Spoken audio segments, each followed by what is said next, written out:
Right now, after the last lesson, we have learned how to expand two linear expressions. Okay, now I'm going to show you the exact same thing, except that I'll be using something called a multiplication frame.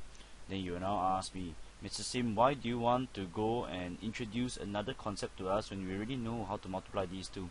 Well, if you understand how to use a multiplication frame, later on in the next chapter 2.3, we can actually use this multiplication frame to actually factorize quadratic expressions. So the understanding of this frame, alright, based on what we have done so far, will actually help you in chapter 2.3. So even though it's something extra, it'll be good for you because it'll be something that will help you in chapter 2.3.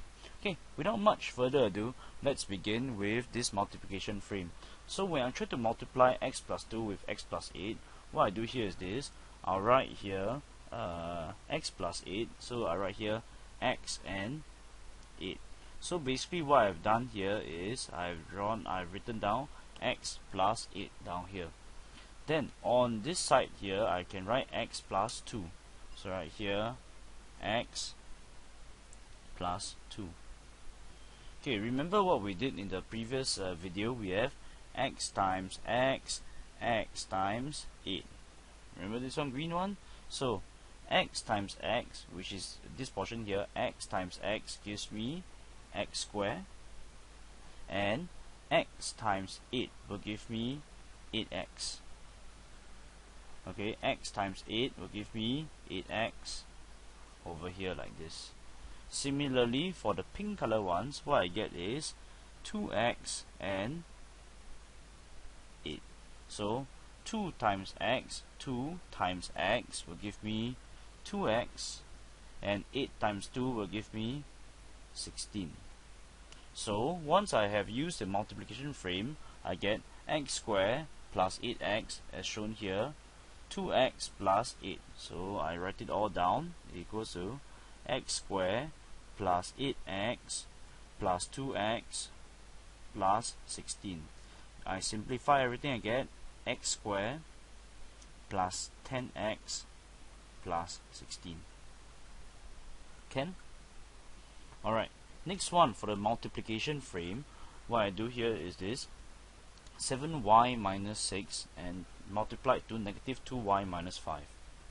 So I write down negative 2y minus 5, and I also get 7y minus 6. Same ideas here. The green color one, negative 2y times 7y, negative 2y times negative 6. So negative 2y times 7y. Negative 2y times 7y gives me negative 14y.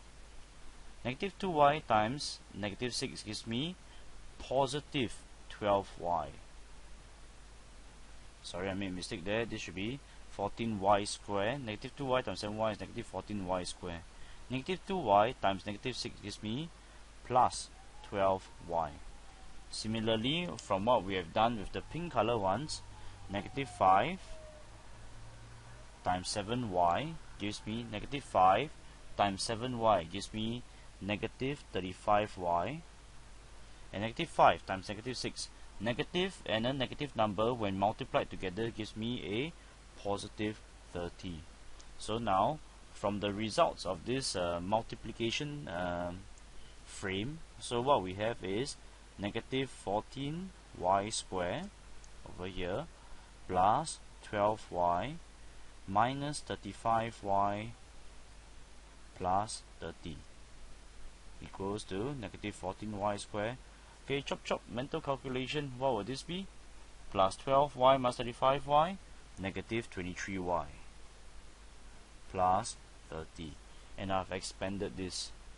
Of course, if you had wanted to do the previous working that I shown, okay, I show you the previous working that I had done. You wanted to write negative 2y times 7y minus 6 minus 5 times 7y minus 6. Alright, then we expand further. I get negative 14y plus square, okay, plus 12y minus 35y plus 30.